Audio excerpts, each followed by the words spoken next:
Hey everybody, welcome to Cosmic Crit, episode 25. We are ready to roll dice and roleplay characters. My name is Patrick, I'm your game master, your podcaster, and your weather forecaster, calling for clear skies over the jungles of Eucalam. I am beyond excited to introduce this week's episode, and I'm not going to talk about our new merch store, or our fan Discord channel, or even our amazing February fan submission challenge. You can read all about that stuff in our show notes and on our subreddit and on our website. No, what I'm going to spend my intro doing this week is thanking you all for listening right now. We know that you have a lot of podcasts probably to listen to, tons of other great Starfinder podcasts as well. If you're one of the thousands, though, that have stuck with us for 25 episodes, well, we appreciate you listening, giving your feedback, and telling your friends. So, thank you. As Game Master, I am in a unique position to say that we have some amazing stories to tell with the rest of this year. It is still developing as the players find out more about their characters and more of their backstories come to light, and as all 6 of us continue to tell this story together. I'll tell you what, I've gotten a lot of emails and online comments and tweets over the last 6 months of playing Cosmic Crit, and the ones that make me happiest are when people say that we inspired them to get their own gaming group together and play for the first time. Those messages are like manna from heaven to me, so keep them coming, and if you're looking to play Starfinder, just take a trip to your friendly local gaming store. Maybe check out if there's a local Starfinder Society scene near you, or check out different online venues. There's the Starfinder subreddit, Paizo message boards, lots of places. Or, just pick up a few books and invite your friends over. See what happens. Maybe have a fun afternoon making characters. I'll tell you what, nobody has ever said, man, I wish I had waited to start this game group. It's always the opposite. The best time to plant a tree is 10 years ago, but the second best time is right now. We have a great episode for you this week as we near the end of Book 2, the Temple of the 12. So without gilding the lily any further, let's dive right in and find out in episode 25 who exactly will slay anything.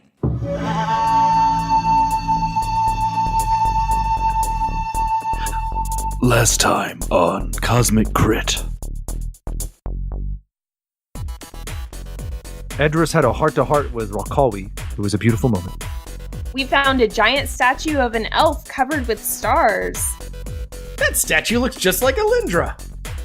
The gang was attacked by a flying spaghetti monster. Andis made an attempt to star in the sequel to Disney's Tangled. We let the flying starfish get away. Raimi invisibly stalked a sniper and then nailed him with a critical hit. Raimi found the perfect time to use invisibility. Edris is forced to confront a disgruntled acid-covered fan strapped with explosives and a cryptic warning. As most of our conversations with NPCs end, this one exploded. Episode commencing in 3, 2, 1. Episode initiated.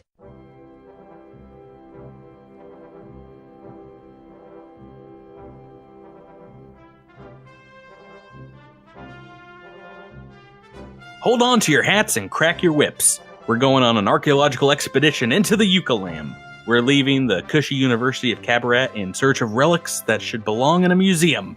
My name is Dr. Indiana, Game Master, and I'm here to welcome you all to Cosmic Crit and the Temple of the Stargazer. Traveling with me are my 5 friends and snakes. Why did it have to be snakes? To my left, a short kid companion who's quick with a quip. Drew playing Axe Izrak. No time for love, Dr. GM. To his left, a waiter in the Obi-Wan Club that's fast on the draw. Jabert playing Andis 147. Really wish I remembered any lines from the movie. Hey, everybody. Across the digital table, a child prince chained up in the mines. Miles playing Raimi. Good evening. To his left, the blonde bombshell who's not too fond of monkey brains. Rebecca playing Alindra Vallis. Hello. To my right, a headdress-wearing shaman, ready to tear our hearts out. Tyler playing Adros Varonis. Kalima! Kalima! Cut him off! Woo. Right. Oh, this episode's gonna be a fun one. I can already tell. How are you guys doing? How's everyone doing? It's game night. I'm delirious. Good. I stayed up all night watching Cloverfield and deep diving into that and getting no sleep. Yeah. Well, who's to blame? And you spent all day talking to Cosmic Crittermanders on Discord, so And Reddit. Yeah, we had a big Monday launch alongside episode 24, last week's episode, where we launched our store, all of our merchandise in our store, which you can find in a link to this episode, find on our website, and we launched the Discord server for Critamanders for all you out there that want to apparently chat with Miles all day about the universe of Cloverfield. It wasn't just Cloverfield. There was Final Fantasy VIII, and we had talks of someone making a Solarian Sugar Rush live. Delightful. I'm so thirsty. But it's been a lot of fun, and everyone has been really fantastic. Yeah. And I just want to point out before we start playing today that, the store is live, the Discord's live. You can find the links probably below. Find them on our website as well. It's been a lot of fun so far. We've sold some shirts. I'm still waiting on mine. Can't wait to get it. Miles, you got yours though. What do you think? I'm pretty happy with them. Yeah, are you wearing yours right now? I might be. Nice. If you check the Twitter from last Monday, the first thing I did was put my shirt on. Man. These things look so good. I'm so excited to get an Andis sweater or something. It's gonna be Can we talk about that new team art for that T-shirt and how rad it is? Gorgeous. It's so gorgeous. fabulous. Tom Wapp on Twitter. It turned out great. I was so excited to get it just in time to get on a T-shirt and get it out to people. So yeah, I have to say, we've had 3 different artists do renditions of our characters, and I feel like they've been just such a fluid. Like they're all clearly the same characters, but totally different styles, and I love all of them. And it's been really fun to see all those renditions. Y'all make us look good. Yeah. So yeah, so much happened last week, but I don't want to talk about last week. I want to talk about this week, and I want to get into the game. I suppose to do that though, I first have to ask you guys a question, which is what happened last week on the show. Well, last week we fought the Renkata, and Andis got tangled up with the jellyfish, and I went invisible and went across some difficult terrain to gank a sniper. And then we confronted them within the statue that we found, and they had the whole place rigged to blow up. That's kind of where we left the show. Was right, boom. Yes, so the Sheeran sniper that was has been harassing you guys for like over a week now. I had some words with Edros. Had some words with my acid, and flung herself off the outstretched hand of the statue, and that's where we pick up. Massive explosion, detonating the grenades on her chest, and a huge shockwave of electrical and concussive force knocks you around a bit. Tyler, I need Adros to make that reflex save for me. Reflex save. Ahoy! My worst stat. Oh no! Oh, it is his worst stat. And a natural 1. That is how I'd love to start this game. So you lose your footing on the arm and kind of fall forward, and you fall off the edge of the arm. But believe it or not, I am such a kind, caring game master. I'm going to give you another reflex save to try and catch yourself before you fall. So go ahead and give me another one, Tyler. I mean, I don't want you to think that I do not appreciate this, but oh boy, God, I don't think this is going to happen, guys. This one's. I'm out. I'm gone. I'm out. Two natural ones. Well, thanks for listening, everybody. The rumors about Tyler were true.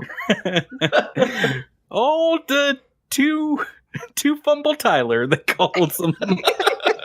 Oh no! Right, so did not think that would happen. Tyler, come back. Stop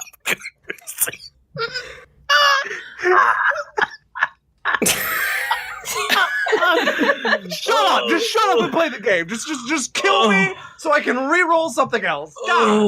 Oh God! It's so early in the game. My chest. I'm so far away from my microphone. I am just. Oh boy! I'm gonna. My finger's gonna break hitting this the censor button, the pronk button. This episode, I can already tell. I said prong. Oh, It didn't sound like it. it sounded. I know. Tyler, that is not what you want to see.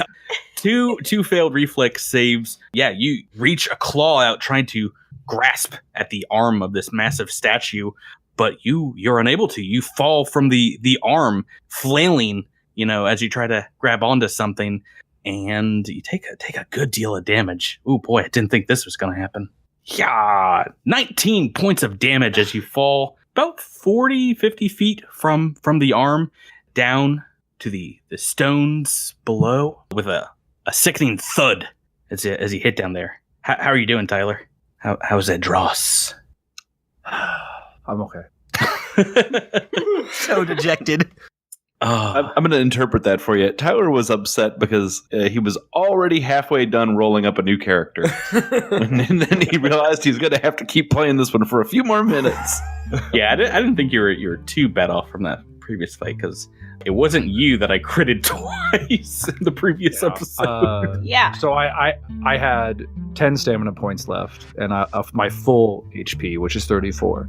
Oh, great. So great. You're fine. So everyone else, you hear this massive explosion, maybe a dross yelling outside. What do you guys want to do? Melindra is running out to see what's going on and looks over the side of the arm. Yep. Yeah, I'm gonna run out there too, obviously, because Edris is my buddy. That's fine. So you guys can easily see him down below, just laid out on the stone slabs underneath. Looks like he's taking a tumble. Maybe just calls out, "Did it hurt?" I say nothing to you. You who stand up there on your ivory tower. Because it looks like it hurt a lot. Yeah, Andis has walked outside of the feet of this statue and walked around. As you exit, Rockaway is standing there and says, "What happened? Is everything okay?" Sounds like we might have a lizard down. Let's go. And so, yeah, they'll follow you. She's my familiar. And you guys standing up on the arm of the statue, you hear this explosion just echoing through the forest, ringing off the hills surrounding this plain around the Stargazer statue. And then it goes quiet all of a sudden, and we're very much out of combat, out of danger. All right. Andis, How you doing there, friend? I landed on my tail. Oh, that's not what you want to see. Check to see if it's broken. It looks like a question mark now. It's fine. Oh, it's fine. Just don't look at it. It's fine. I won't look at it. I don't feel very good. I'm gonna take a 10-minute break down here. That's all. Hey, Edris, did you take any HP damage that's meaningful down there? It feels meaningful at the moment. Okay, I'm gonna ask me after my player has recovered from the shock of this and feels better about the situation. That's fair. Get very meta here, guys. Bring it home. Bring it home. I'm going to, as once per 24 hours situation, try to treat his deadly wounds and try to give him some HP back here by kind of snapping his tail back into the joint. Wow.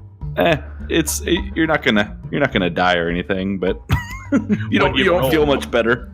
Yeah, that was a 21. That was a 21 on the medicine check. So it's close. It's a hard check, but I think you'll be all right. Well, Rokawi is there, and she is able to aid you in this check. And if somebody else was able to as well, that'd be enough, right? Because you only need a 25. If I'm still up here, do I have the capability to do that, or have to be down there with them? Directing from 40 feet up? Hey, bandage. Hey, did you try Pull this? harder. Pull harder. You have to go down and. Can I help? I have medicine. Nah, I can't really operate on yourself. Wow. I can try and keep my tail still as he refixes it. Ooh. Yeah, there we go. Nat comes down and helps out. Yeah, with some teamwork. Yeah, I mean it was just popped out of joint, and I didn't quite have the strength to kind of get it back up in there. So with the help of our friends, we're able to get with the help of a 4-foot rat, the giant robot couldn't do it. That's the one. All right, so you're gonna get 4 hit points back. Ah, thank you. I do feel much better, Andis. You're a wonderful medic. Do you guys want to go back inside and take a 10-minute rest? Look around. What do you guys want to do? I would like to look I'd around. like to loot the bodies. Have we done that? I don't think you have. So you've already found Salask's sniper rifle, and whatever else they had on them is just gone. It's like obliterated in the explosion. In the stairway leading up to literal head of the statue, The dome, as it were. Yes. You find a small rucksack that looked like it belonged to her because you find 40 sniper rifle bullets in there, weeks of field rations, a personal comm unit, a tactical dueling sword, and a cred stick with 1,000 credits on it. Ooh. Yes. Remy will probably try to hack that data pad. Yeah, so what do you want to do first? You want to rest up? I want to rest up first. Okay, so is everyone, I'm guessing, resting? Does everyone need to burn a resolve point? I'm not. I can't remember if I do or not, so I'm going to just in case. Once again, I think Knack was just hit once last week as well. Yeah. I'm not using a resolve point because I only have 2 left, and I really would rather save them. Gotcha. Fair. Famous last words. Alrighty, Miles, why don't you go ahead and give me a computer check, see if you can. It is a locked comms unit. 28. Oh boy, yeah. So you're able to unlock it quite easily, actually, on it. Is this the data pad or the comms unit? Yeah, it's actually a personal comm unit. So I'm guessing a comms unit in the Starfinder dev's mind is kind of like a cell phone. There's like a data pad is closer, more akin to a computer. So this is somewhere in between an iPad and a iPhone or something. In a phone, communications device. Yeah. But so I hack whatever it is. Yeah. Well, I will say what you find on there, like the first thing that pops up is files and files of about 70 hours of Eoxian reality TV, like really brutal kind of fighting shows, like mixed martial arts deathmatch kind of Eoxian television. But as you kind of look past that, you do find some communiques, it seems, between Salask's comm unit and one other comm unit. And it's mainly her sending it out. All right. So Remy's thumbing through these communiques and starts just reading them out loud. Seeded the path with spores, it will be sure to attract the jungle creatures and cover your tracks. Found a group following the trail, caused a stampede of large creatures, but they managed to escape, moving forward to set up an ambush. Scouted their location. It seems like a Kasaric has their scent. Retreating to the Stargazer to set a trap. We'll send word when successful. And then there's a single reply that reads, "We are close to the temple. All will be revealed there. The universe's secrets laid bare. We shall join Oblivion in sweet silence soon enough." So guys, it seems like this has been the cause of pretty much everything bad that's happened to us since we set foot in this jungle. Can we ask Relkawi if they see anything familiar with who this person might be communicating with? Yeah, I mean, she can take a look over it. She hands the phone back to you, kind of looks frightened, points to that return message, and says that is Tahuman's reply. She was communicating with him. And Tahuman's the leader of this cult, right? Correct. Right. What can you tell us about Tahuman? He's a very, very dangerous man. He's the leader of the sect, and he has powers. He has abilities, and I fell under his thrall, but I feel free of it now. Kalima. Intro callback. What kind of powers has you seen this guy use? Can he turn invisible? No. Oh, That he's garbage. She says, magic powers, evil magic. I'm just wondering, can you possibly be a little more vague? Because I'm not sure you're being vague enough. Yeah, Rakawi, were you traveling with this person previously before we found you, or was she part of another party? Yeah, no, she was with Tahomen, and she explained, other people. It was a pretty large traveling party that was going through the woods, and there's even more of them when they first came through the gate, because they included Celeste Sexel and these other cultists that you've found. Yeah, and I could be wrong, but even when we first arrived here, we were told that the party included a Sheeran. So I'm pretty sure we knew that this was somebody part of that party. Mm-hmm. Ralkawi, so were you going to meet anybody at this temple?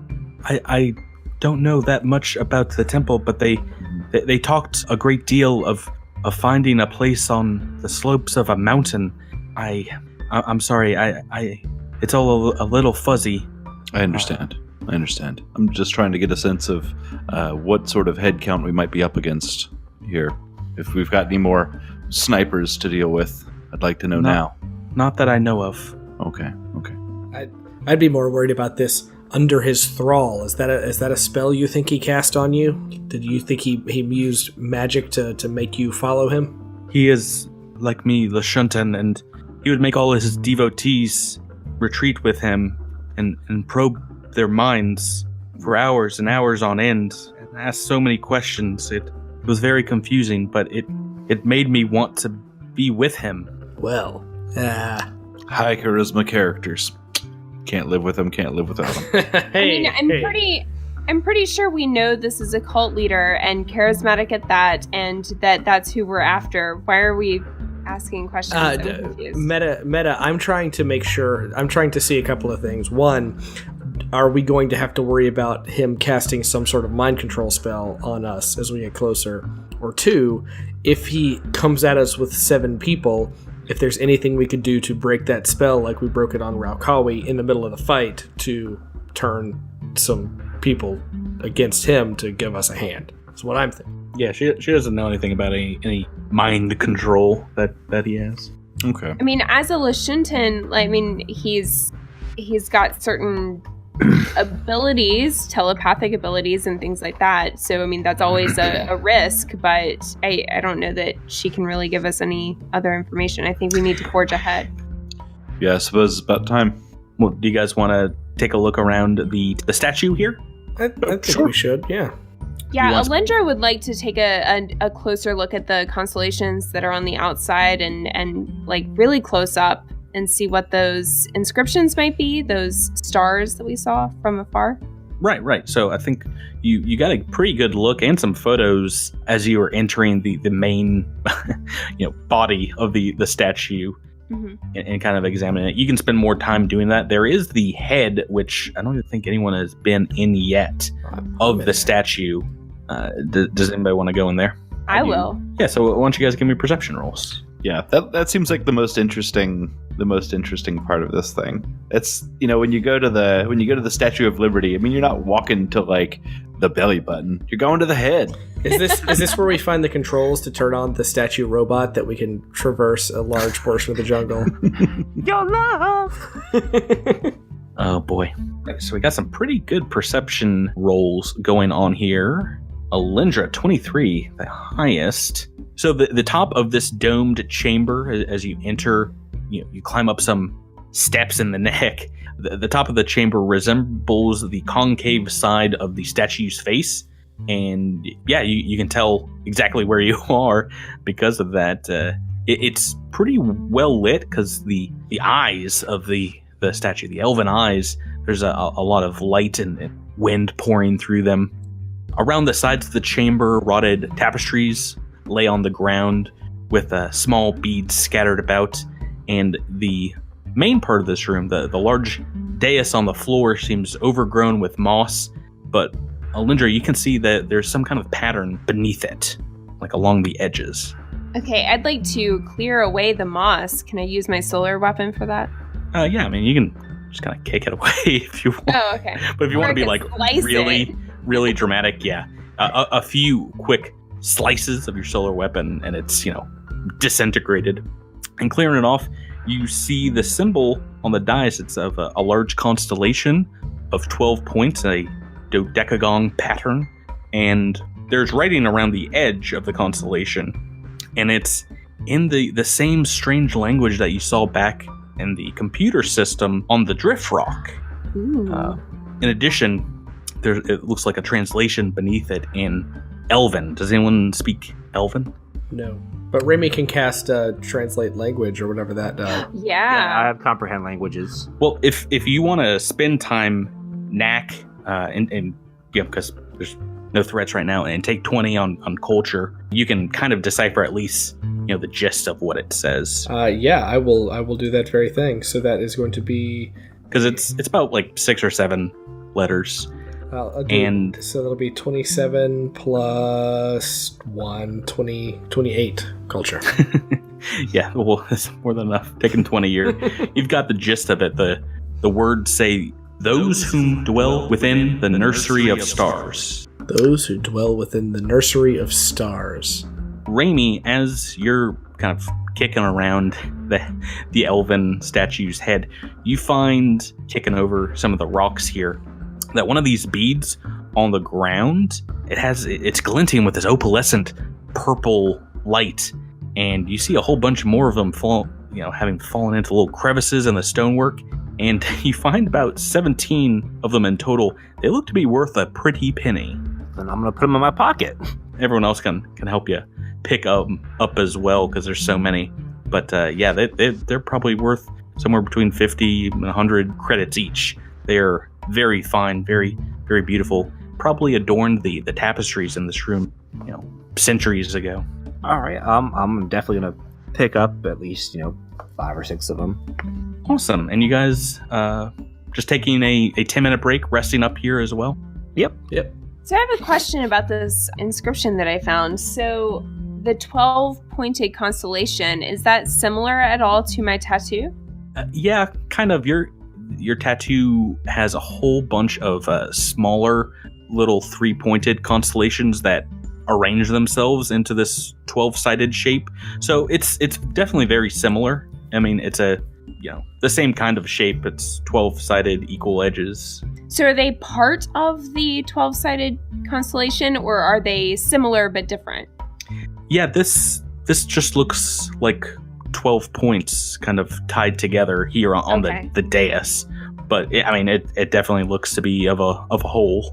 Okay. And you saw very similar constellation tattoos on the elves depicted in the alcoves of the body of the stargazer. Mosaics, right? Yeah, and pictures of mosaics of them tattooing one another as well. Right. I'll be honest, when I see a dodecagon constellation, I think that's just dots. Well, that's why you're not a physical science major. Right. I suppose not. More that life science. This is what they teach me in engineering school. Engineering or life science. Right, so you've spent about like 20-30 minutes here. You've rested up. You've examined this place, hacked into that comm unit, Raimi, and taken photos. What else do you guys want to do? I'd like to look through the statue's eye where the Sheeran sniper was shooting at us to see if she left anything up there.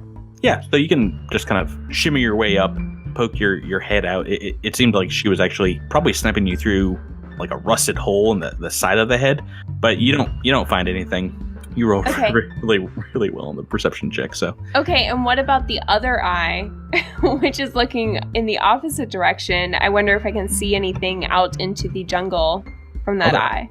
Other eye? Yeah. You think she's like a walleye fish or something? The statue? No. Like, what do you mean? I think both eyes are. I think both eyes are pointed kind of up, and that she was shooting a hole in the side. But that if you were to look through the other eye, you would see the sky. Statue is called the Stargazer. Yeah, both eyes are kind of heavens bound. All right, what's the shape of the dais? Is it shaped kind of rectangular, like Alindra could lie down and get in the position of the statue to see if we open some kind of crazy. You find a not doing that again. Perfectly shaped Alindra-size hole, like a key to a lock. No. Anything else you guys want to do here? I think it's about time for us to mosey on. Yeah, I think so. Mosey on down the road. Right, so as you guys are leaving, Rakalwi is with you now, and she says, I'm sorry that I could not help in the battle, but if you were to give me back my weapon, I will stand and I will fight alongside you all in the future. I don't want to be a burden to you. Was that the scattergun? Yeah, she had like a shotgun. Yeah. I'll give her back the shotgun because that was a little heavy for me to carry anyway. Okay, can I do a sense motive just to be on the safe side? Go right ahead, Neck Sizrak. So that's a 17, and can I do? You can do pretty sure add a Yeah. D6, right? That's part of your expertise skill set. So that's a 19. Right, so she seems pretty on the level from short amount of time that you've known her. That this seems to be her telling the truth. She seems kind of ashamed not being in that last fight. All right, but got my eye on you. Right. We good, Neck? For now. All right. I hand the scattergun over. Awesome. So she takes that and kind of slings it on her back. And immediately shoots me in the face. Oh, no! You foolish fool. Everyone make another perception check for me as you head on out. It's about midday. Sun is overhead, beating down. Very hot. So, Patrick, is all of this ground around the statue also difficult terrain, or was that just sort of a zone around it?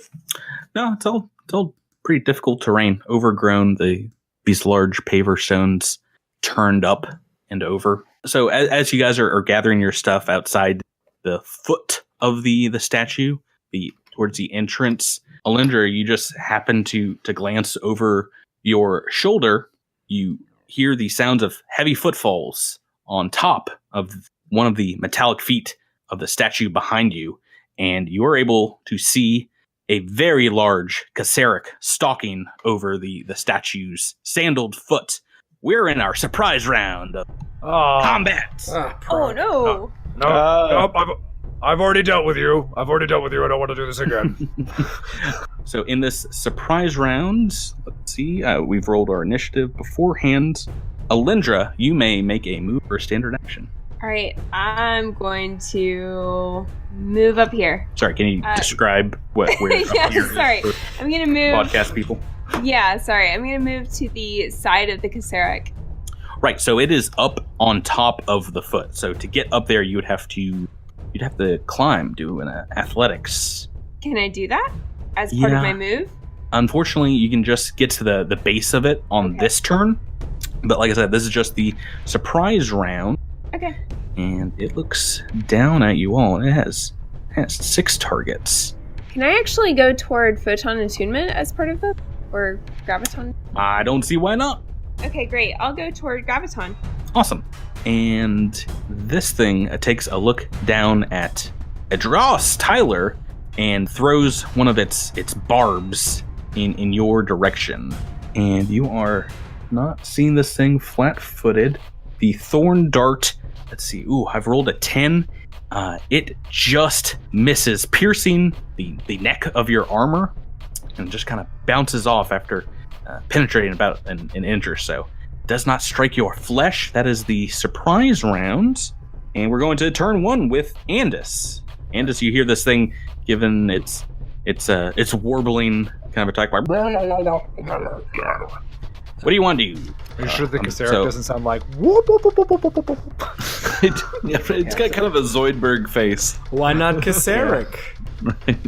Why not Kaseric? Neck. Yeah, made it sound like a Murloc.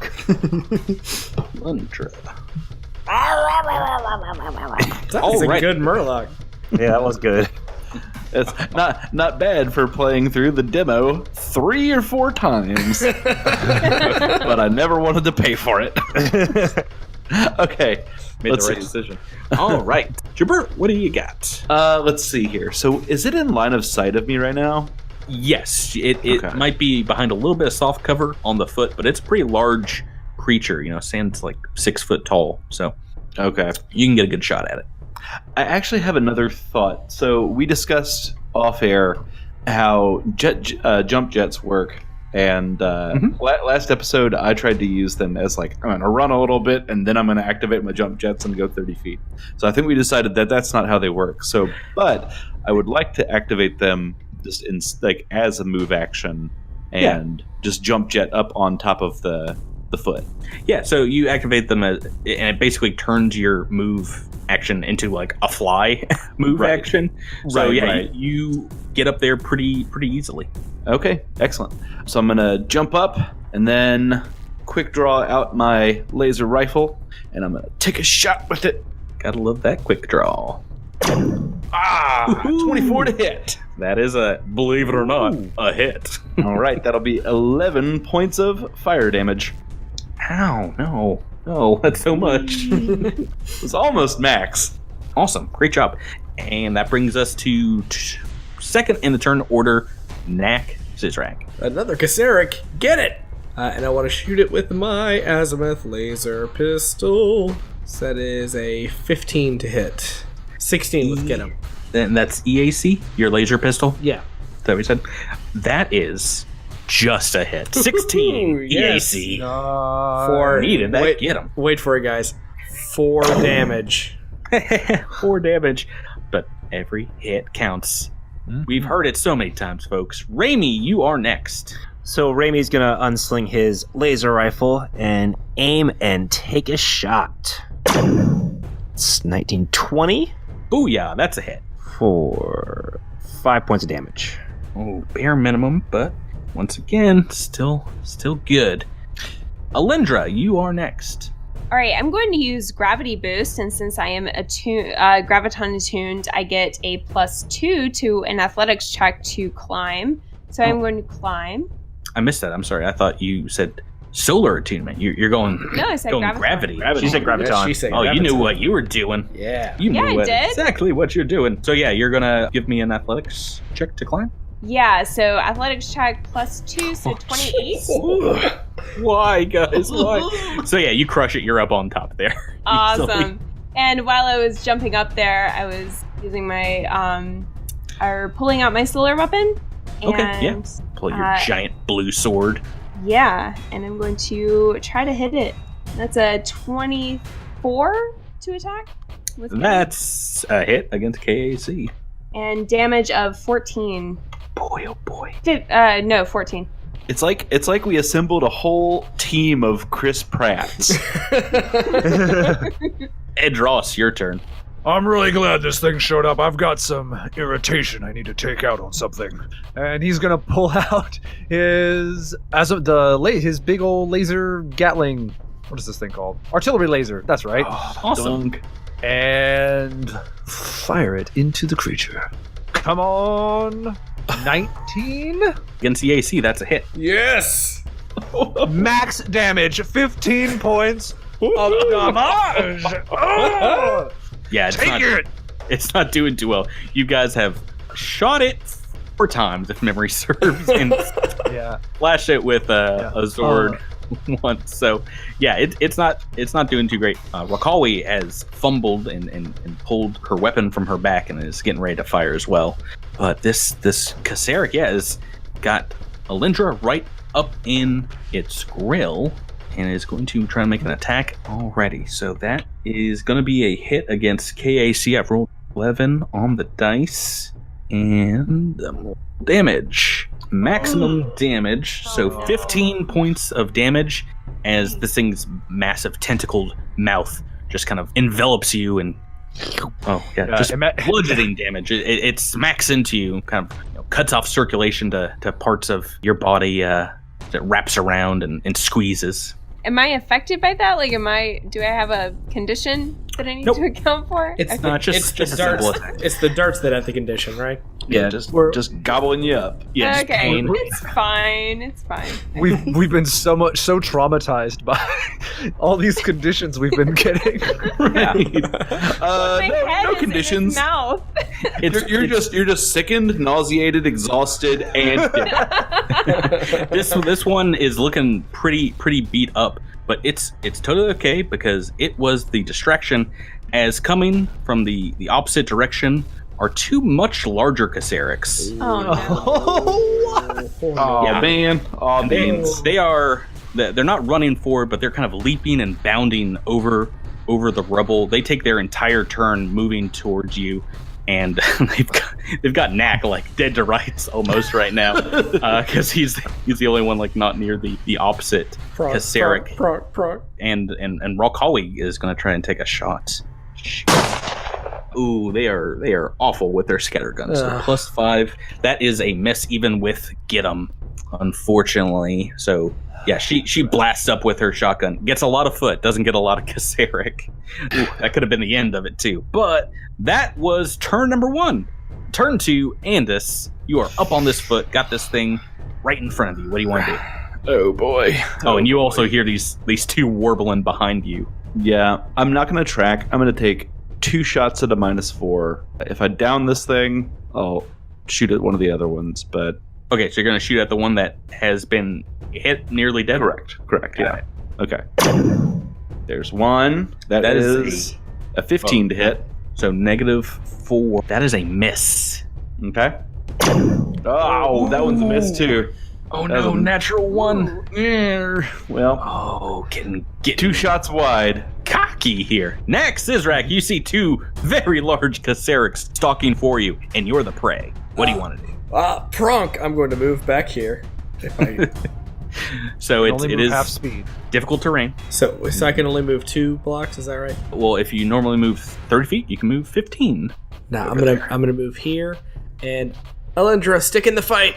Inspiring boost, +11 stamina. Oh, thank you. Nice. Raimi, your turn. All right, I'm gonna take a shot at, I guess, the injured Cassaric. It's a 10, but let me get him. Get him's not active right now. Oh. Even if it was, oh, how the mighty have fallen. Alindra, it is your turn, and you still have this badly injured Cassaric in front of you. You have seen some of the bullet wounds start to heal up on this creature, but it's still massively hurt. What do you want to do? All right, I'm going to use my solar weapon against it. See how that goes. I could do a double melee attack. Yeah, that never backfires. Go right ahead. I'm really scared to do that. So I'm just going to do a 1 solar weapon attack. We'll see how it goes. Oh, and I should have There taken it the- is. Heyo. Should have taken the double. So that's a 24 to attack. That is a hit, and your sword just lops this thing's head right off. The massive body falls off the foot, dead immediately before it hits the ground. Yay! Awesome. And that takes us to Edros. You've seen Alindra murder this one. You hear 2 more stalking forward towards you. All right, I'm going to move 15 feet because of the difficult terrain. And I'm going to be, I'm right behind Knack. And I'm going to attempt, and while I'm moving, I'm going to pull out one of the sticky bomb grenades. And I'm going to see if I can't throw it at the nearest Cassaric, which is 30 feet away, so I will take a range penalty because it's only 20 feet.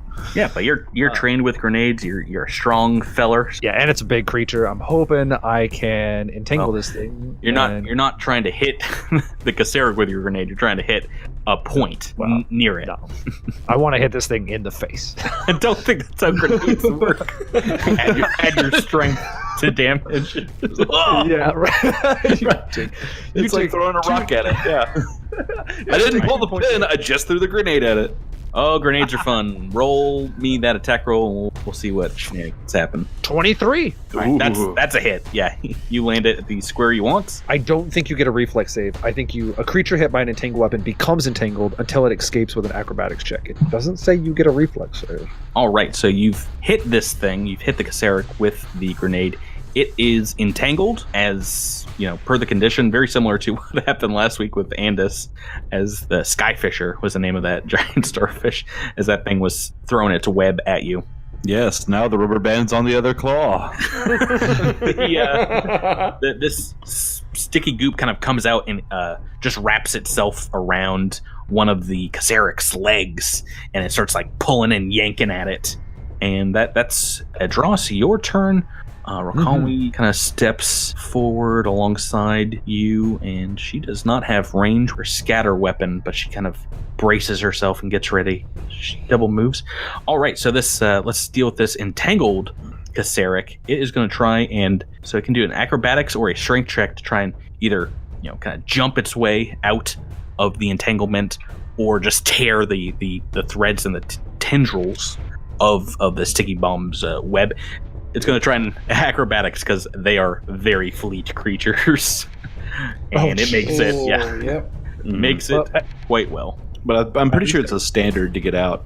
It's a move. No, we talked about this We talked about this last week. Sorry. An entangled creature can attempt such a check as a move action. Okay. So it does, and then it's going to take the rest of its movement and just kind of runs up to Nak Sizrak, and its buddy is going to do the same. Oh, Proc. Yeah. Actually, no. No, its buddy's going to stay behind. It's just going to shoot Nak, because that's more fun. Oh, jeez. I wonder if when these things are like, these worms are like born out of you. By the way, Nak, if you get infected by this thing, we are bringing those things to term and we are selling them.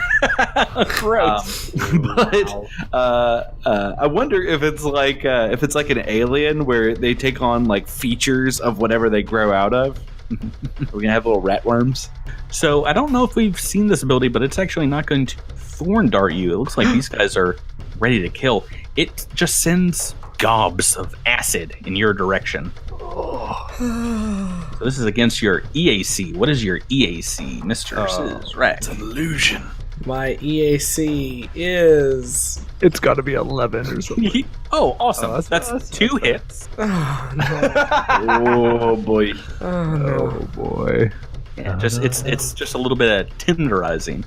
And I've rolled a 2 and a 3. That is 13 points of acid damage as it begins to eat away at your armor and burn your fur, singe it underneath. That is turn number 2, and that brings us back to Andis. All right. Andis is not goofing around anymore. Yeah, stop goofing. I'm gonna quit goofing. I'm gonna track this one that's close up on Nak here and take a single shot. That's a 25 to hit. Oh, that's a hit. All right, it's low damage, only 5, but I'm trying to get its attention. Be like, hey, jerk. The one that's right up on top of Nak. Exactly. Yeah. Gotcha. Yeah. Okay, so that's a hit damage. Speaking of Nak Sizrak, your turn. All right, I'd like to take a guarded step right here. All right, taking a guarded step back. And, Proc, get that thing! It hit me with acid. Like a jerk. Are you doing the one that shot acid at you, or the one? Oh wait, no, but I'm assuming they both can. I've never been hurt like this before. So one is about 5-10 feet away from you. Which one do you want to? The closest one. Got him. Get him. Got it. Nope. Not accurate. That's the new Get 'em sound. I don't know if you guys knew this, but new for the podcast. Get 'em now sounds like this. I hope you enjoy it. Next in the turn order, Raimi. You've got one of these things about 15 feet away from you. All right, I'm going to fire at it with my laser rifle. That's a 23 to hit. That's a hit. That is a 6 points damage. 6 points of damage. All right. So you score a hit. It seems to hardly put a dent in this large creature, and it's just bearing down on both Edros and Nak. Next, back up on top of the foot is Alindra Valis.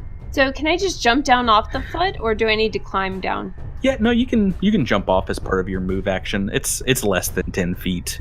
Okay, well, I'm going to come right up to this guy that is near the group. Are you gonna run off the pinky toe? Yeah, I'm running up the pinky toe. She's also going to do a ramp. She's going to do a cool flip in the midair, and it's going to be rad. It's going to be awesome. I think I need an athletics check for that one, but I'll run down the pinky toe. It's a nice natural ramp. Okay, so I'm going to, and that's just a move action, right? So I'm going to use my solar weapon, and that's a hit. 25, I guess, to attack. Yeah. Very much a hit, even more a hit. 13 points of damage. Yeah, because I'm still graviton attuned. All right, yeah, not looking too good. It has been shot a few times and now slashed. Edros Varonis, your turn. I'm going to take a little bit of a guarded step. While doing that, I'm going to pull out the... let's pull out the Flambe Grande the Flame Doshko, and we'll take a swipe. Hit Flame that Doshko to thing. the dome. Hit it. And +1 from Get 'em on this one. That's an 18. That's a hit. I don't care what it is. Very much a hit. Nice. And- I can confirm that. I'm the GM. Sorry, buddy. And- It's quite all right. KAC is 18, so here. Max damage. Yes. Nice. The Doshko making an appearance. Looks like meat's back on the menu, and that's gonna be 18 points of damage. Get wrecked. No, I'm not going to. Okay. Oh. Get the GM. I'm gonna do math. I'm gonna do hit point math instead over here. Get mildly inconvenienced. I don't know. Yeah, that works. All right, Rokawi on the side of this thing brings her scatter rifle to bear on it and takes an attack of opportunity because she is not enough away. I've rolled a 3 on the dice, and nope, that is going to be a hit. What? Against Rokawi. Oh no. Classic. Right, so this thing comes up and slams into her as it's she's trying to bring up her gun and get it ready. Okay, 12 points of damage against her, and she kind of buckles over but gets up on one knee and shoots back at this creature. And I've rolled a 13 for her attack with Get 'em. That is a hit. Yes. Hey. A Well done. scatter gun is D4 points damage. All right, 1 on the dice. That was very worth it. Take the time to. Oh, Gilly Tokely.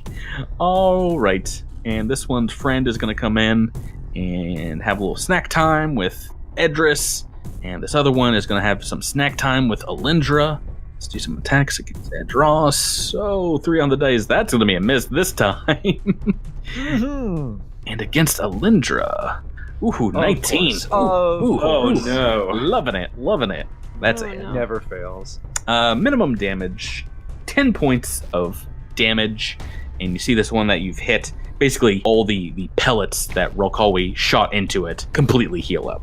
That takes us to turn 4? 3? I've lost count. Andis, 147. Your turn. Yeah. Let's see. Andis is going to take a 5-foot step sort of over closer to the edge of the toe and look down. And since I'm sort of aiming down, I'm not really being impeded by Alindra, right? Is she still up on the toes with me, or is she down on the ground? From there, let's hand a fate this. Yeah, no, you've got a good enough vantage because this is a large creature, not impeding. Pow pow. Okay, cool. So I'm gonna take my guarded step over towards the toes, and I'm gonna take a shot at the one I'm currently tracking. Gotcha. Single shot. That's gonna be a 21, 22 That's a against AC. That is a hit. Yeah, baby. Yeah, maximum damage, baby. 12 points for your face. It needed every single one of those points. Your shot goes right through its head. It falls to the ground. Yes. Yeah. I look at Rawawaki and I said, I only did that because of you. Hey. She's And as far as either of us know, that's true. she's clutching her chest and gives you thumbs up. Nax Izrak, there's one of these things left. Get it. And I'm going to swift action my semi-auto pistol out instead of my azimuth laser pistol, and I'm going to take a shot. So that's a 25 to hit, and a That's a whopping 3 damage. Hey, every little bit Every little counts. helps, yeah. Minimum damage. Raimi, your turn. All right, so Raimi is going to take a look at this little feller and reach his hand out and shoot a caustic conversion. Oh, hey. Good time for that. So that's against its EAC. 24. 18 on the dice. That's a hit. Whew.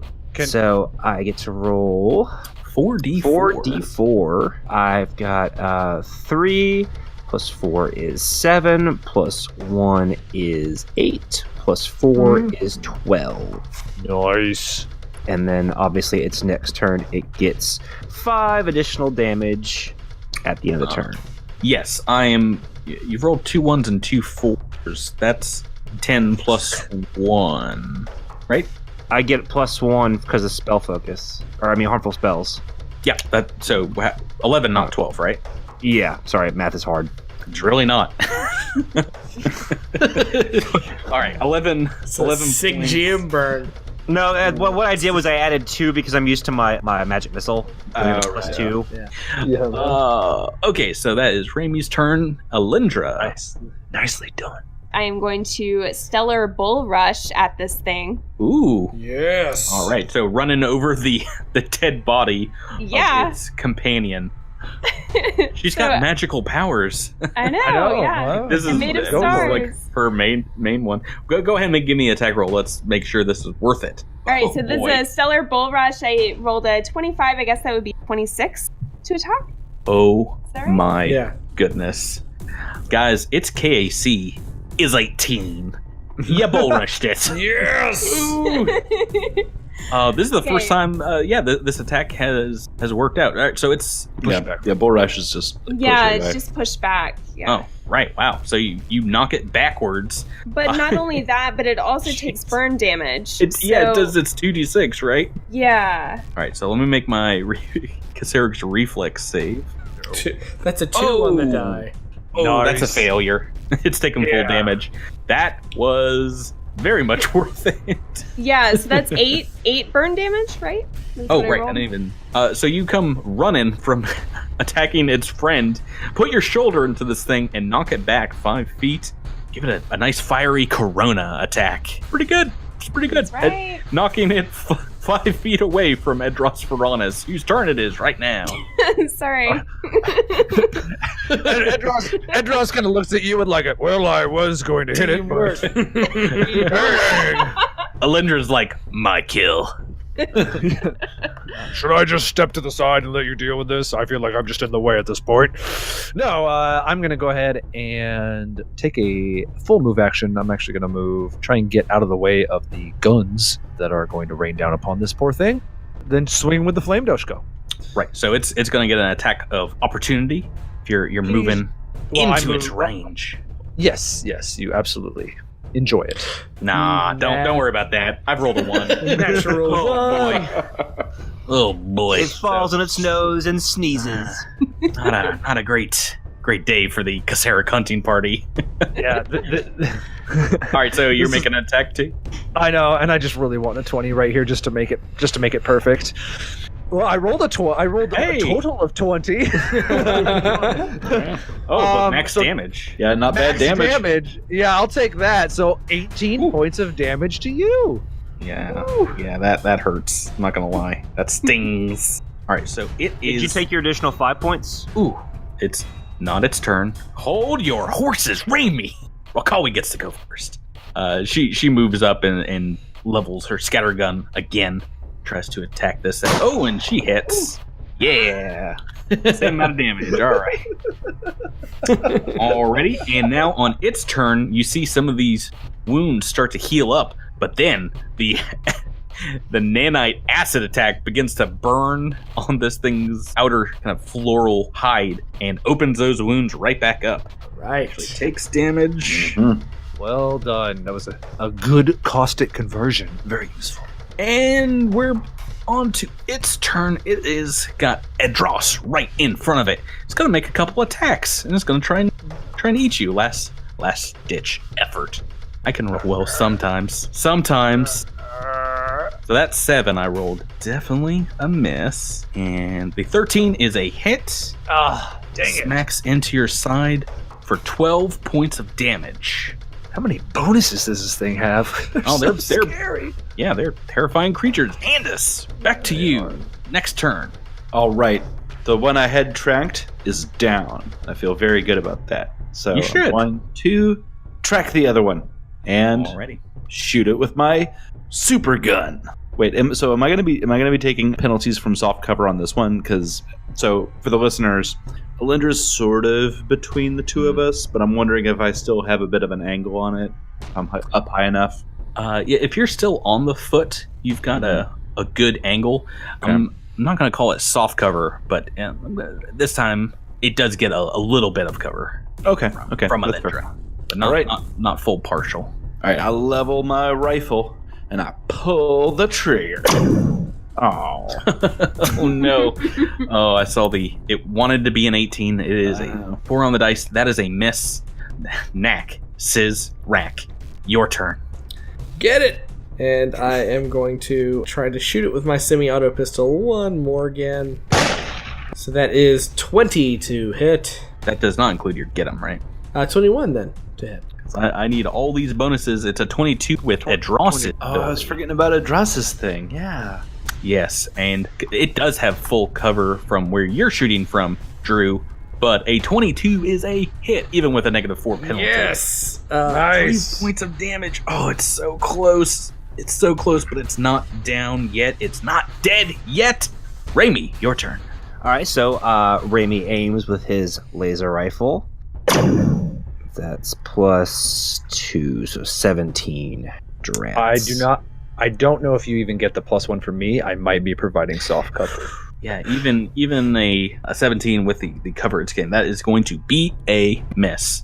But don't worry, because it is Alindra's turn. Alindra Valis, you're up. All right, I'm gonna walk up to the thing and attempt to hit it with my solar weapon. That's a 20 to attack. That's a hit. Hi there, who there? Yeah, and minimum damage, but that's a 9 + 1 because of photon attunements. 10. Your blade snicker snacks right through this thing's chest. Dead on the ground. Yes! We're out of combat. Well done. That's 3 Cassarics. We are certified Chris Pratt. Chris Pratt. Do these Cassarics have anything valuable on them? This one has like a gold acid cane, gland. Yeah. and It's like, here, you find a cred stick and a data pad. Roxy and Reality TV. From something else it has eaten. They have a very, very few world possession plant monsters. Oh, I mean, we've picked up plant samples from other ones. Just double checking. You should have let it impregnate you. Bingo bango, in a few days you're set. I'm good. you're set for life. Good. You let that one grow up into an adult, you get it to reinfect you, you're set for life. I've already been through this. I don't want to be through it again. I'm glad they're dead. Well, yeah. Everybody is Didn't okay. even get a chance to attack you with their thorn darts. I think I got one off, but all right. So yeah, you guys have cleared this area. It seems maybe they were attracted by the gigantic explosion a few hours before.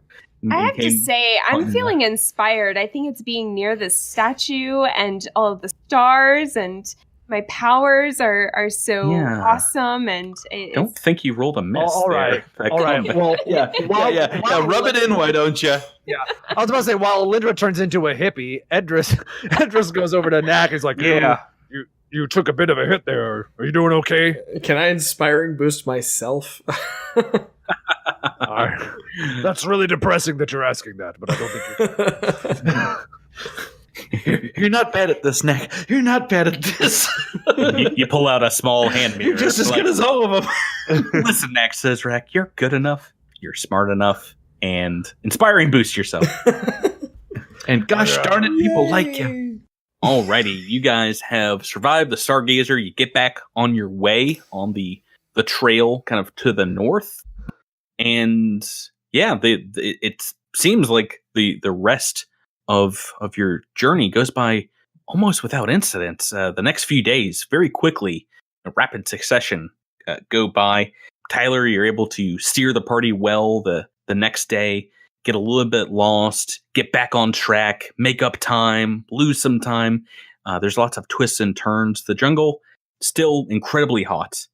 Each day, it's wicking away your stamina. You find all these new creatures, these new plants that you've never seen, but maybe some of them not been seen by sentient eyes for hundreds of years. And the Kaukariki troop, still fascinated with you, lingers on the edge of your party. 100 or so feet away, you can hear them kind of hooting out their name to one another, calling out dangers, and probably very confused still about the 6 strangers walking through their territory. After a few days, you ascend into these foothills of the singing range of mountains.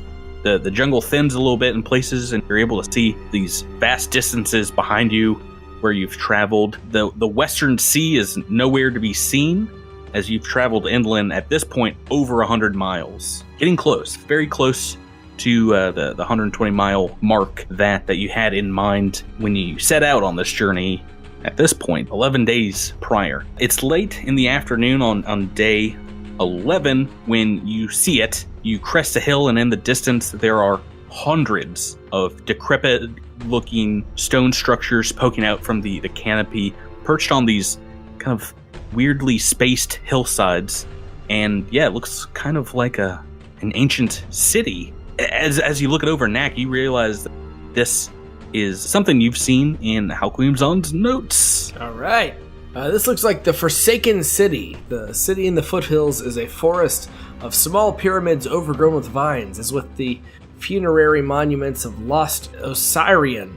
It might be that this was not a place of the living, but a realm of the dead. Initial excavations uncovered multiple stone tiers of fine architecture, displaying skill truly more advanced than the builder's primitive contemporaries. Cool. So, looks like this was maybe some outside influence on the people that built it. More advanced than the time that they were built. But again, Temple of the Dead, so whatever that means. Yeah, but also Halquimzon, I mean, when has he been right so far? Who knows? Right. That's a good point. I would like to count the number of structures. Like, are there 12 of them? No, so as you draw in closer, you find broken pathways and cross a number of small creeks along the way and get to these structures. And you see, as you do, that what you thought were hills from far away are actually these massive, overgrown, tiered pyramids and ziggurats. Some small, only a story or two tall, while others are twice and thrice that height. And they're overgrown with vines. That's a very accurate description, actually, from Zon's notes. Kind of reclaimed by the forest. But yeah, they now look like just giant hills. There's some stone buildings, some ruins sporadically sprinkled throughout. Well, it's really nice to see Osirian still kicking. That was I feel like Osirian didn't get too many shout outs on the in the temple ways, not since like the mummy's mask. I missed their last I missed Osirian's last tour. I heard they were great. Yeah, they were great in Berlin. Oh. If anyone wants to do a culture check on that, it's very easily kind of looked through as you're looking at these ruins that Halquimzon indeed did not know what he was talking about, because these are clearly, some kind of elven structures, and more than likely had very little to do with sepulchres or tombs. This was at one point a living city. Yeah, what he thought were graves, and as you can tell easily that no, these were houses of worship. These were homes. These were businesses. These small pyramids it just seemed like how they built their structures.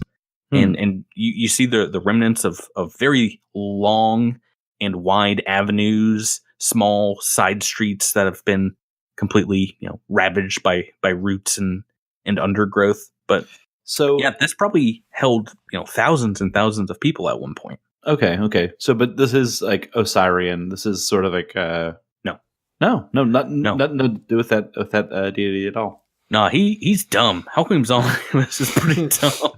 So he just saw the pyramids and was like, gotta be. Well, remember, he also thought that the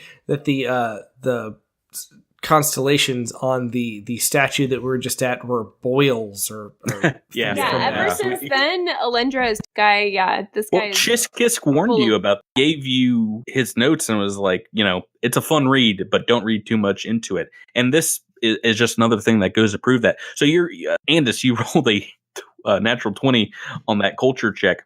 You go looking for maybe some scarabs, some beetle motifs somewhere for Osirian. You don't find any of that. You find maybe markings of other lost gods that you're not really sure about. For sure, you find one or two engravings that seem to match more up with the goddess Desna. Yeah, so you find the butterfly carved into a few places, but yeah, nothing Osirian. So leave it to the elves to worship someone as flip-floppy as Desna. A real flip-flopper. Real. That's what they say about Desna, right? A real flip-flopper. A real. Everyone remembers the great debate between Desna and Osirion, where Desna was really marked as a flip-flopper. That's why they gave him those flip-flopping wings of a butterfly. That's why I never vote for her. And It took a while to get there. Yeah, I know. Yeah, sorry about that. All right, the riff track on this episode. Oh boy, you guys. So It's a yuck a minute. as you guys are making your way into what you recognize pretty easily as an ancient city, the troop of Kalkarikis retreat. They've been traveling with you for almost over a week, but they seem to have gone far enough, and all of a sudden you're just left in this deathly, quiet, ruined city. I kind of miss him a little bit. I miss him just a little bit. It's later in the afternoon, kind of closer towards evening, and the long shadows of the dying light and the clouds overhead throw long stretches all among these buildings in this ancient city. Rockaway kind of perks up and says, These are indeed elven ruins, the Oatia, or perhaps the Los Kialua peoples, but yes, it has been long since they left this place. Perhaps they left this planet. Yep. Yeah. I don't know what these elves have to do with anything that we're going to find here. We haven't seen, but I don't know. There's got to be something amongst all these buildings that will tell us the answer. Where was there one in particular that your group was trying to go to? Rockaway says, "Now I think the end goal, they were wanting to climb up the mountains." She points from the foothills, the hilly lands where you guys are up towards the singing range, the mountains that kind of tower above you, the white crested caps, but they are almost all obscured with some low lying clouds. It's getting dark out. Do you guys want to make camp? Can we search for anything of value in any of these buildings that we're coming across before we make camp? Yeah, that's something. Well, it's dark. If you want to, while you guys are camping out or while you're on guard duty, poke around in the city, that's something you can do. That seems like such a smart idea that I'm going to do it. So you kind of head towards the center of the city because you're drawn in. It seems like there's a light source, and you find a small square, and centered in it there's a destroyed stone fixture that seemed to depict elves at work amidst the jungle. And on a shattered column is a single torch hanging sideways, and it burns with a faint magical green light. And it looks like a pretty defensible position to make camp here. Is this Raimi? Is this a magical torch? Has this been burning for 100 years, or is this something that's just? Are we not the ones? No, are we not the only ones who've been here recently? I can detect magic. Yeah. So if you do, you can tell just by looking at it. Yeah, this is some sort of magical illumination coming. It's like a rod stuck into the stone. It's giving dim light all around the shattered column. Well, Edros can start making camp if people want to look around, make sure we're secure, check some of the buildings. Right. Well, first on guard duty, I believe, is Raimi and Alindra. Yep. Can I look around the area that we're camped out in? Yeah. No. Raimi, do you want to do the same thing? Yeah. Would you both give me a perception check? All right. Oh no. A natural one. You see very little. Alindra, you rolled an 18. Yeah, just it's so dark. You find, if you're poking around the small pyramid-shaped buildings nearby and some of the ruins, it looks like just about everything has been gobbled up by the jungle, by the forest. You don't find objects. You don't find really anything save for stone that has survived. I got a rock. Can I use the flashlight on my personal comm unit to enhance my ability to see? I would hope so if you don't want to stumble around in the dark. But unfortunately, you don't find anything on your guys' watch. Okay. Who's up next? We got, I believe, Knack and Andis. Yeah. Right. You guys can take a look around as well.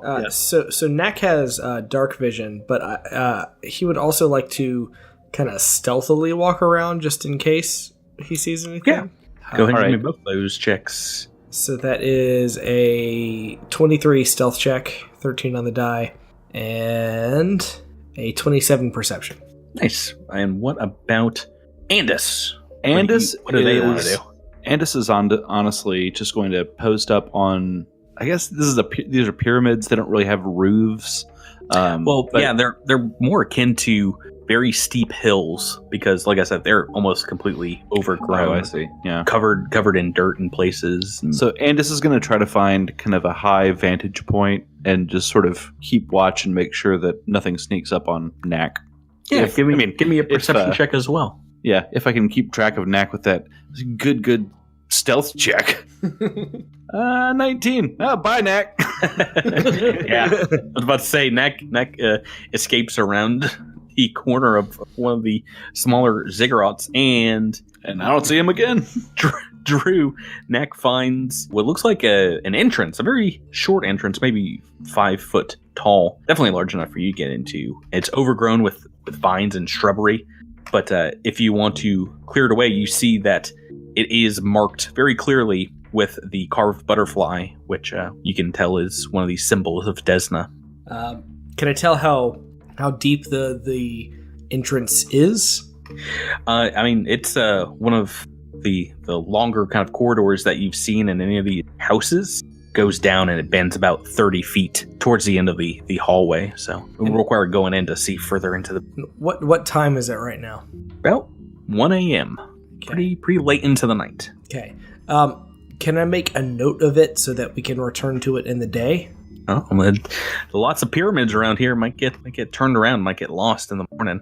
I know what you're trying to do, Patrick. I know what you're It's up to you, is what I'm saying. It is up to the player. I will make you roll an intelligence check to remember where you were. Possible to forget. I open radio frequency to Andis. It's like, Andis, I found an entrance to one of these butterfly caverns. Oh, Knack, where the hell are you? I'm jumping up and down waving. Can you see me? Let's see. There you are. Hey, you rolled a 23. You're just able to. I see you there. Do you want to meet up with your Isoki friend here? Yeah. So I'll make note of sort of where he's at, and I'll head his way. I'll say, hang in there, Knack. I'm heading your way. So I climb down off the perch and wander over. Right. So do you guys want to go inside? Yeah, the two of us that are supposed to be standing guard over our party are going to go inside somewhere. I don't know. The DM makes a great point. We could just go inside and get all the goods for ourselves. This was a test, Knack, and you passed. All right, let's go back to camp. Yeah, I would like to try to roll an intelligence check to see if we remember where this is tomorrow. Alrighty, DC 15. Good luck, my friend. Oh no! Natural 1. It's fine. That's why I came over, because I can roll it. Because I can roll it twice and take the best result. So. You can bring over your brainy friend, your 2 brainy friends.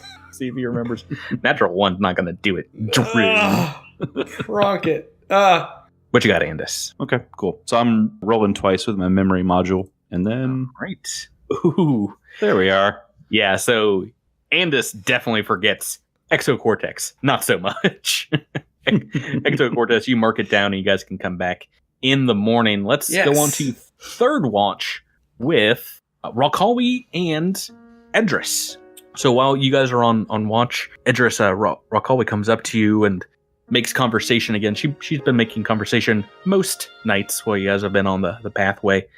And she says, "This was an important place once.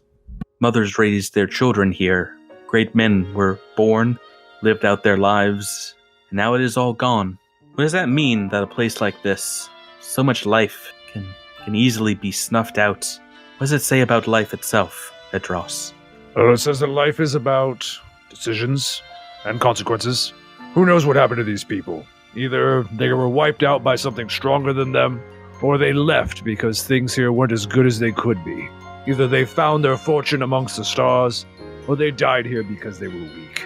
Either way, now we have a ruin to search through. Wow, I'm sorry. That sounded very much like something Tahoman would say. I spent a great deal of time, Tahoman, and I think he truly wishes to see the entire universe like this, just an old shell where the living once resided. That part of him I both admired and feared. Well, I can tell you this. I'm sure we will find Tahumet. I'm sure we will defeat him. I do care what happens to this place, but I also think that the strong make their own fortune. But I'm sure we will prove that we are far stronger than Tahumet thinks we are. Right, so in the morning, you guys are all up. What do you want to do? So, guys, Andis and I last night found this this entrance. It's got the butterfly. Andis, you remember where that was? Yeah, it's over that way. Wait, no, it's over that way. Let's follow me. I didn't want to go into it by myself because it looked like a relatively long hallway, and I'm a little shaken by the Kasarik attack. I feel like we can all go in there and see what's going down. So are you guys all heading on inside? Why not? Yes. Right. So it's very similar to if you've looked through some of the other ziggurats, the other pyramids here in the city. Mostly everything destroyed inside. So if there was, perhaps wooden furniture just completely eaten away by time, but you do find an intact stone end table, and on it are an oddly unmarred pair of very fine black gloves, a very mystical looking elven ring sitting on top of it. Oh man, how much do you think this end table is worth? I mean, it's basically a rock, so yeah. Let's take it with us. Let's take it. No. It's an ancient artifact. Just get these worthless gloves out of the way. It's 20 bulk. I guess we'll have to bring back a team. Rockall, get over here. So can we figure out what these gloves and ring are for, or what they are? While it's of elven design, you can tell that the ring is a ring of resistance +1. Mm-hmm. And the gloves are also a magical item. They are gloves of storing. Very, very smooth, kind of leathery gloves, giving them a very simple command. You can make an object in your hand basically disappear, Ant-Man it down to microscopic size, and then bring it back similarly with a snap of the gloved fingers. Can we issue the command word to see if there's something already stored in there? There is not. Ow. Well, I guess we still have the end table. Knack wants those, but the cheek pouches are already kind of his thing. Yeah, no, you got cheek pouches of storing. Almost as good. Patrick, do you know if the gloves of storing work on items larger than light bulk? Yeah, up to 2 bulk. Oh man, gloves of storing. Edris, put your like Gatling gun in there and just pop that thing out of your wrist. It's also like Gatling gun. Yeah, you mean the artillery laser. I'm sorry. I guess that doesn't sound as cool as Gatling gun. All right, so we can fight over the end table later. But as you guys exit this small building, the clouds that kind of enshrined the mountains clear. The precipice of the mountain above you comes into view. Rokawi kind of points up and says, "That, I believe, is Al-Hunar Spire. I remember now. That is where Tahumet said they were headed." And as the clouds part, you see a massive stone building built in the side of the mountain, hundreds and hundreds of feet up. It looks like the closed petals of a rosebud, kind of like the Sydney Opera House, like different shells layered on top of one another around a very large dome in the center. And it is still miles away, but it shimmers in the morning light and sends off a rainbow of different colors reflecting in the rising sun. So I guess we head in that direction? I suppose so. Yeah. Do you think that might be the Temple of the 12? I think we should go that way. It's... Yes! Score. I was waiting That's for what that. I was going for. Awesome. That's perfect. So you guys are heading out. The trek up the side of the mountain takes most of the morning and afternoon.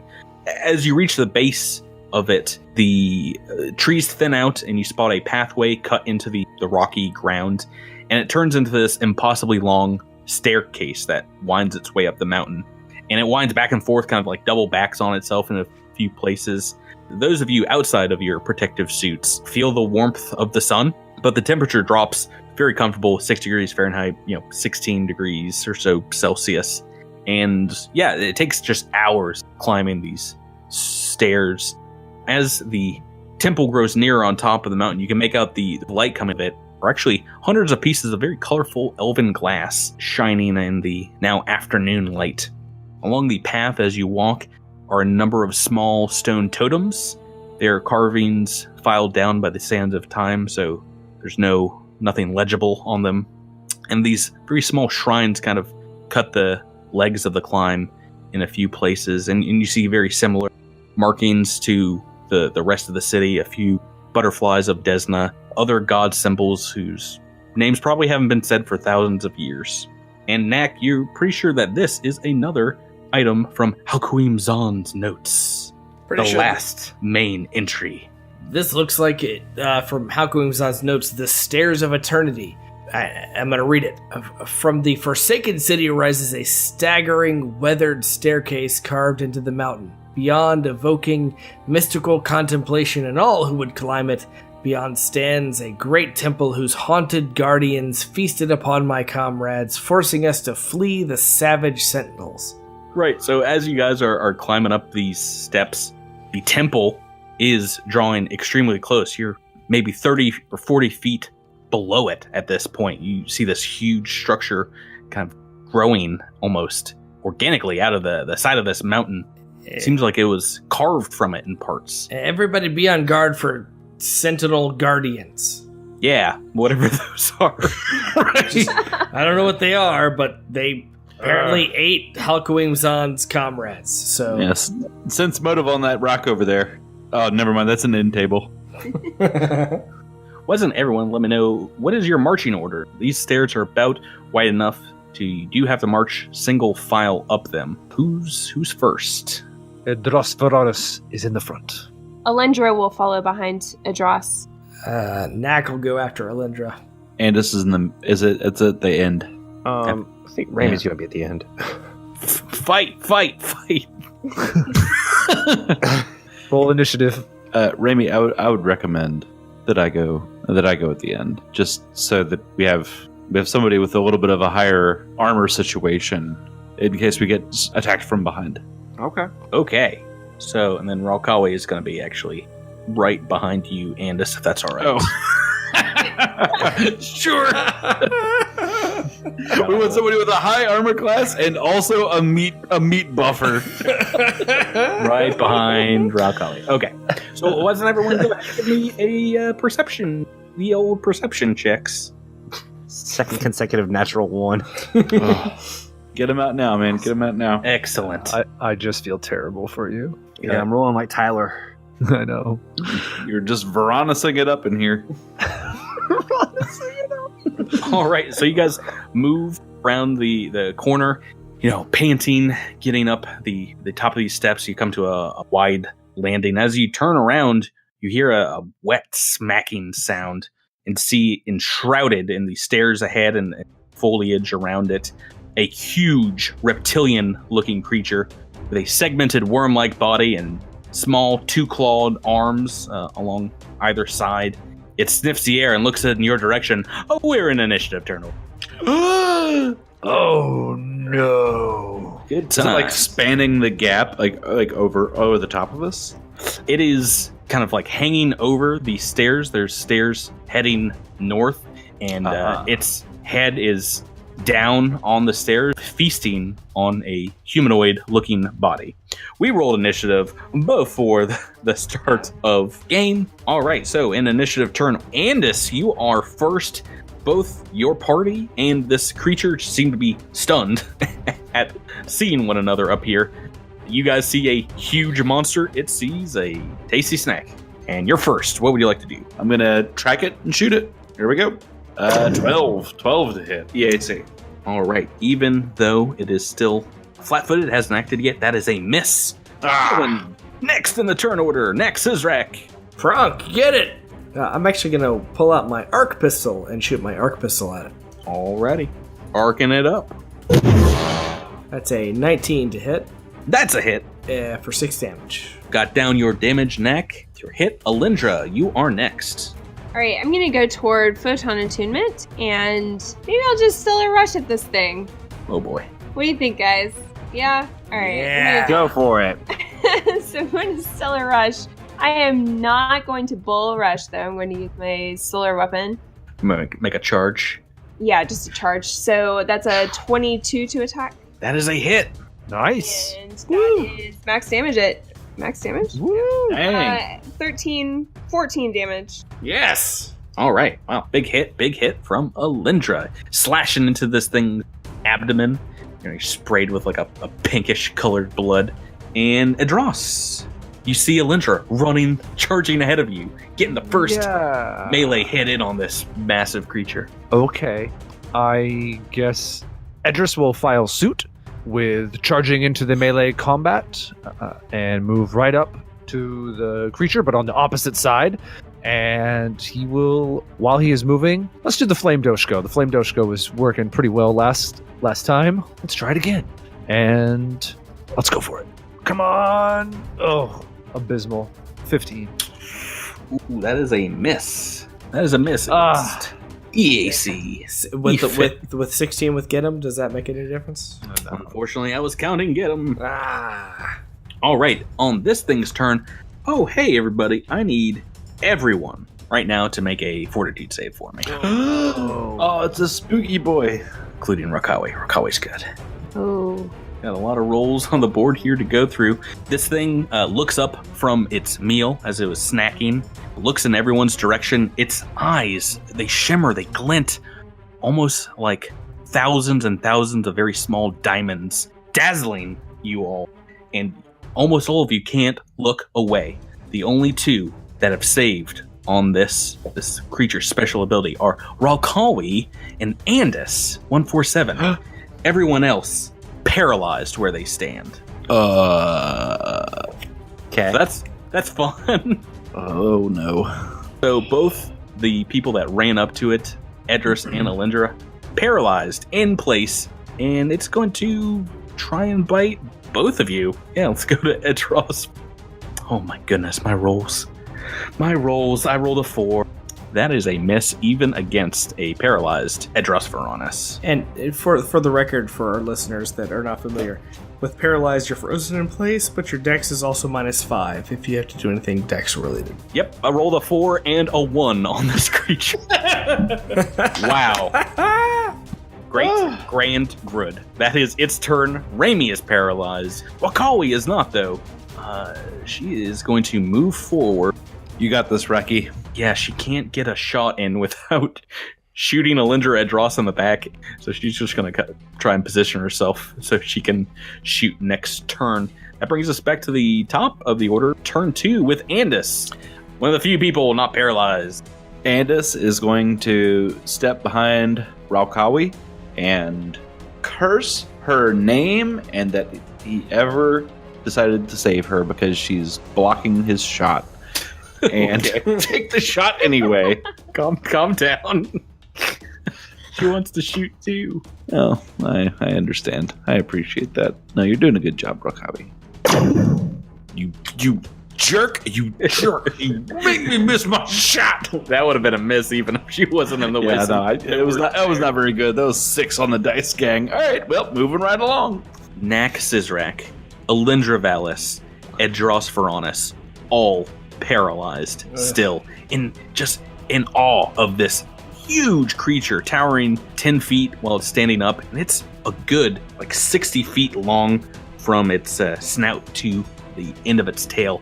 It slithers forward on these little arms, gets ready to attack, but Raimi, you shake it off of you, and you can act this turn. All right, so I'm going to shoot at it with my laser rifle. 9 on the dice. That is a miss. You score this thing in its chest, but it just does not. The laser rifle does not penetrate at all. I disagree.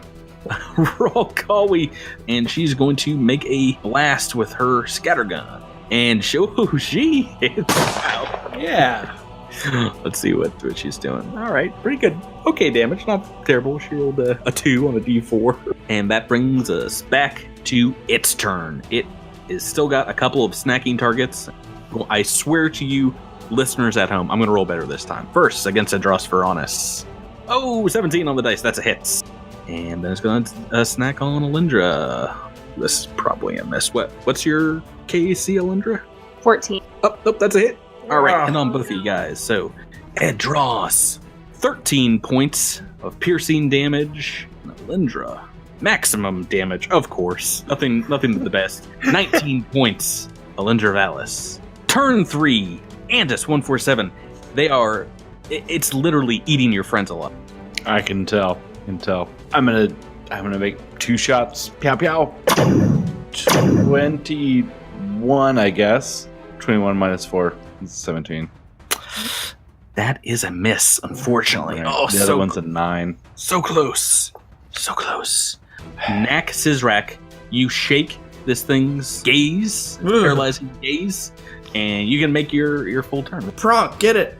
And who took more damage, Alindra or Edros? Alindra, stay in the fight. We're gonna get it.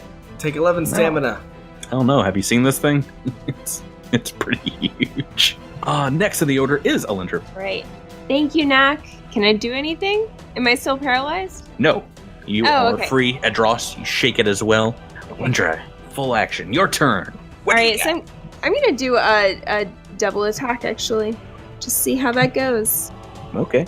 Like the confidence. So that's a fail. Definitely a miss. 9. 13. Yeah. Here's another one. 20. So 21 minus 3 or minus 4. That is a miss as well. Your sword just bounces off this thing's massive belly. You're cutting it up, but it doesn't seem to do any damage to it. Edros Veronis, maybe you can get on through. What do you want to do? I'm going to just take one big swing with the Flame Doshko. Shake it off. Big swing. Giant swing. 24. That is a hit. Yes. 14 points of fiery death. Righty. Now on its turn, it is going to focus on Edros. Going to make a couple attacks. Slashed it in its worm-like belly. First attack. Your KAC is 22. That's a hit. 10 on the dice. Blah, blah. 2 hits, 2 10s. That's all we needed. Let's go ahead and roll. Not 2d8. good. Not good. So, 7 on the dice.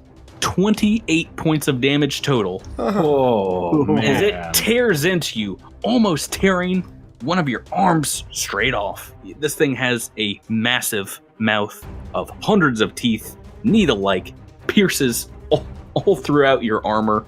And Raimi, you see this happening. It is about to tear Edros apart. What do you want to do? All right, so Raimi narrows his eye. Caustic conversion. Ooh, boy. EAC Yes. attack roll. Need this. No. Ooh, a 2 on the dice. That is most definitely a miss. Rakawi is gonna come. She had indeed a long sword as well. Oh yeah, and she's gonna move in with that. Oh, good. It definitely gets an attack of opportunity. Oh, good. All right, bye. Yeah, no, it tries and like sweep her leg out from under her, bite at her leg. Does a good amount of damage, but she gets in there. She attacks. 9 on the dice. That is, that's going to be a miss against its KAC. That takes us to the top of turn 4 with Andis. Oh, boy, howdy. We got get him, right? Yeah. All right. 2 shots. Not that one. There's a miss. 18 plus... So that'd be 21 minus 4, 17. That is a miss. Just barely. Oh, no. Knack, back to you. Get him and gonna shoot it with my azimuth pistol. My arc pistol is what I had out again. Oh, Natural 1. I think that's a couple natural ones for you tonight. Better be glad that her February challenge isn't done yet. Listeners, Drew. February challenge. You gotta help me out. Give us some good. No, critical failures all across the... I want to see them. Alindra, your turn. All right, I'm just gonna do one solar weapon. The last time backfired. Oh yeah, this thing heavily armored hide. So that's a 20 to attack. Nope, unfortunately that 20 is exactly what you needed to hit. Oh, good. Oh man, I was like, are you kidding? Ooh. And that's going to be 12 damage because of photon attunement. Yeah, this thing looking pretty beat up. You've cut it a couple times, scored a couple hits. It is still very angry, though. Very angry at you both. Edros, your turn. Adros is going to say to Rakawi and Alindra, "We need to move back. We're in the way of we're in the way of our firing squad." And he is going to first throw one Doshko attack. 25. That's a hit. Yeah, baby. Max damage, 18 points of damage. And then he is gonna take a guarded step backwards. Oakley dokley. And that brings us to its turn. I was going to attack Alindra, but you did so much more damage. These attacks, they're all going to Edros. More Edros attacks. 18 on the dice, that's a hit. 19 on the dice, that's a hit. Holy 8 moly. damage dice. 5 damage dice. Oh no. 35 points of damage. Oh. Comes in, it goes for the exact same place it bit you on the previous round, just tearing at the flesh. Armor nearly slothed off. How's it going, Idris? And you see him fall. Oh no. Big gun down. All your stamina and hit point. He's out, man. He's out. Ooh boy, here we go. Things getting exciting now. Raimi, it is your turn. Raimi's going to cast Magic Missile. Thwap. Not missing on this. So that's 6 plus 4 is 10, 12. 12 points of damage. Thwap. All of them landing. And Rakawi is going to make an attack as well with her sword. Team, that's a hit. Yes. Oh boy. Hit with a long sword. Oh boy, a lot of damage here. D8. Max damage. Yes! Rakawi Nice. sees her good friend Adros go down. She stabs at this thing with a massive sword for 12 points of damage. It's still up. It cries out though as she hits it. Very close to death. You can already tell Andis. Andis is going to run up behind Edris and prepare to stabilize, but in the meantime, I'm just going to use Edris's limp body as cover and take a shot with my laser rifle, like point blank range, just right in the face. Well, you are 15, 19 on the die. There we are. you're 15 feet away, but that is outside of this creature's reach. That is a hit. That's 5 points of damage. It had exactly 4 hit points left. It's dead. Yes. Oh, man. We're out of combat. I'm gonna try to stabilize Edris as quickly as I can. Rakawi goes to aid you, and she, just rushes at your side. Edros coming back to consciousness as the medicine check goes through. You get, 4 hit points back? No hit points, just stabilization. Oh, you're just stable at it. Yeah, so you don't even need to use it. Don't even use your resolve. And Rakawi, almost in tears, is at your side, clutching at your wounds, your giant Vesk chest. And she's like, "You cannot leave. Cannot leave, Edros. There's something I did not tell you. There's something I have to tell you." To be continued. No! Now I get an entire week to figure out what she was going to say. Yes! Game Master score. Good old-fashioned cliffhanger. Oh, my brain's not working. Is this episode 25 already? Yes. Heavens. Oh, Cannot believe all it. right. I hope you guys had fun. I had a ton of fun this episode. That was a blast, yeah. Throwing giant monsters at you all. Our first character that went down. Oh, yeah. Couldn't get to the killing blow. But thankfully didn't die. Yeah.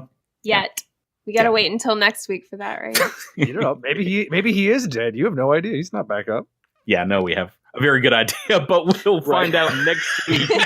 I mean, as always, I'm stunned you guys play a silly game like this with me every week, and that's why I thank you for playing with me this week. Thank you. Patrick. I appreciate this. As always. And why doesn't everybody say goodnight?